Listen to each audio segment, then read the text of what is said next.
Wow, last night was pretty wild.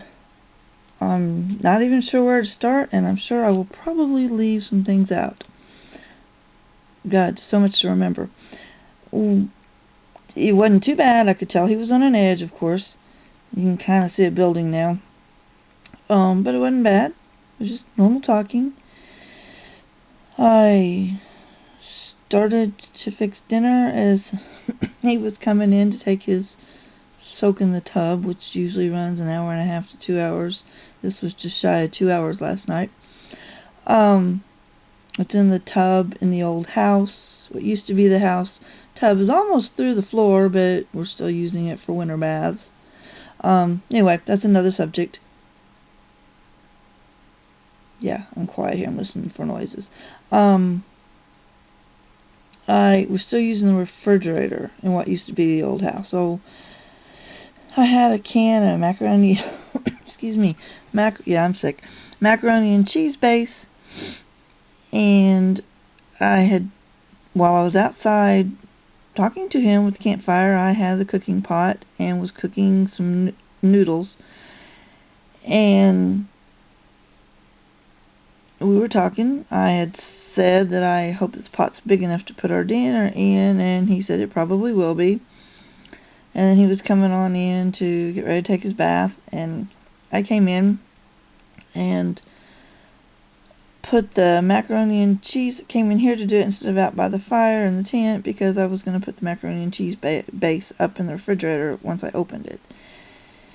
And we had a little earthquake shake or something, and it rattled and knocked a few things and the pot off in the floor and made a big crash. And he jumped up, ran in there, and says, "Are you okay?" And I said, "Yeah." I said, "It just knocked off dinner and knocked half of it in the floor." And he said, "Oh, that's not good." I said, "Well, there's still some left. I'm putting some more in it, finish filling up the pot." I said, "I'm going to take it out there and heat it through, cook it up." So he went on to take his bath, and I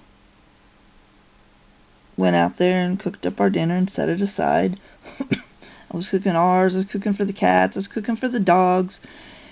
Well, of course it was starting to get a little cold. It was a little warm by the time we ate, but it wasn't hot by the time we ate. But we fed the dogs first, and he was grumpy and smarting off about several things, everything he could think of. Apparently, while he was taking his bath, he was thinking of things to criticize me for. And we did that, and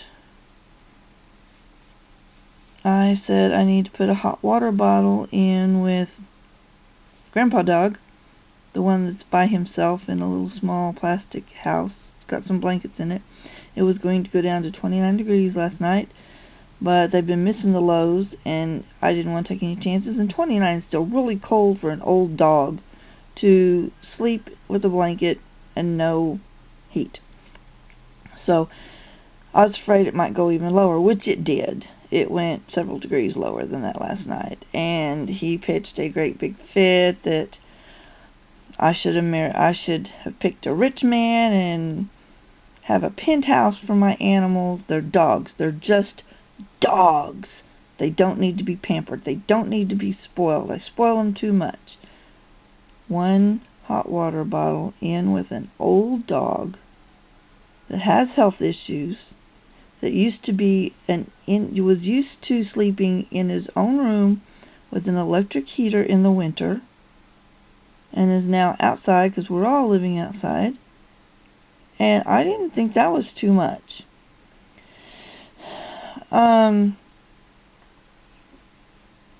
Anyway, I finally made it clear the dog was going to have a hot water bottle.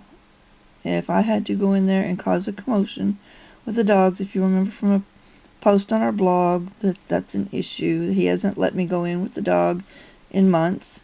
Haven't got to touch my dog or pet him or play with him in months. Well, another one of those rules and ways to punish me, hurt me by putting wedges between me and my pets. As we come out, he smarted off and said, "I'm just going to find me a can of pasta or something and eat and go on to bed." I said, "What about dinner?"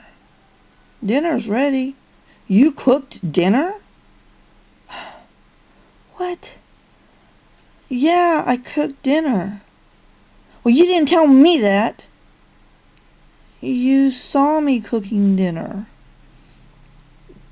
You saw me cooking dinner. We talked about it.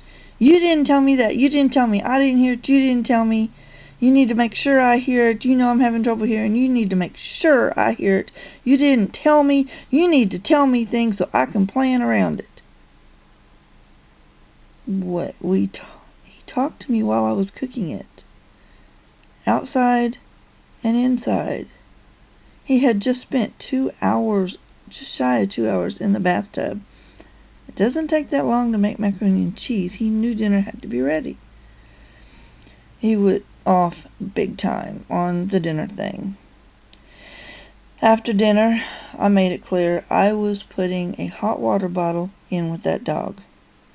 And I told him, either you can go in and put it in there, and I can stay with the other dog so they stay back, so the other male dog doesn't try to get in there and fight with him, or I can take it in there. The dogs can stir up a fight. The screaming will start when I get scared that they're trying to kill each other. And the neighbor's going to call the police from all the commotion, and the police helicopters are going to be flying over, and you're going to have to explain some of this. So, which is it? Well, you may as well just go in and put it yourself, because I might do it wrong. He's been doing it for a long time. But he might do it wrong all of a sudden. I said, okay, just remember, be ready for the commotion, because this dog is getting this hot water bottle. I am going to make sure of it, no matter what. I'm not going to let the dog suffer. So I went in there, and of course the other male dog followed me, and he was going to go in there and protect me and keep me safe from that dog that tries to fight with him. He don't understand that the other dog just loves me to death. But anyway, that's another story that's in the blog. You can check that out in our blog at tlogre.blogspot.com. It will be in the comments here. In the description. So I started in there, and of course he and the other male dog started following me, and I was having trouble keeping him back. I finally looked at him and said, this can take all night, because I'm not stopping until this dog gets his hot water bottle. And he finally called the dog back and held him with him so that I could get the hot water bottle into the male dog. Oh, it felt so good to be able to pet and play with my dog for a few minutes, just a couple of minutes again, but he was happy. I was happy. Oh, I can't describe the feeling of getting to hold and pet my dog that I hadn't got to touch in months. I can't do it. I can't move away and not take my babies with me. I'm sorry. I have to figure this out somehow. Okay. Sorry. I guess this is enough for today. Thanks for listening. Keep me in your prayers and thoughts. Comments are great. I love comments, support, suggestions, everything. Have a great day and a very Merry Christmas.